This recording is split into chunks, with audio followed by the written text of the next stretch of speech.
चंदगड तालुक्यात पुन्हा एकदा हत्तीच्या वावरामुळे नागरिकांमध्ये भीतीचं वातावरण निर्माण झालंय।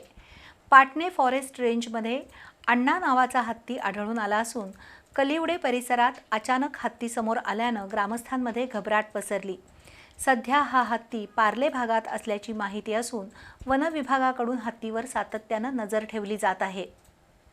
चंदगड तालुक्यातील पाटणे फॉरेस्ट रेंजमध्ये पुन्हा हत्तीचा वावर वाढलाय। अण्णा नावाचा हा हत्ती दोडामार्गमधून चंदगड मार्गे बुजवडे आणि त्यानंतर पाटणे वनपरिक्षेत्रात दाखल झालाय। कलिवडे परिसरातील कांबळेवाड्याजवळ अचानक हत्ती दिसल्यानं ग्रामस्थांची धावपळ उडाली। घटनेची माहिती मिळताच ग्रामस्थांनी तात्काळ वनविभागाला कळवलं।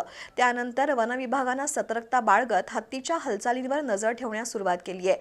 सध्या हा हत्ती पार्ले भागात आहे। आतापर्यंत कोणत्याही प्रकारच्या शेती नुकसानी नोंद झालेली नाही। मात्र जंगलालगत असलेल्या गावातील शेतकरी आणि नागरिकांनी सतर्क राहावं असं आवाहन पाटणे वनपरिक्षेत्र अधिकारी शीतल पाटील यांनी केलंय।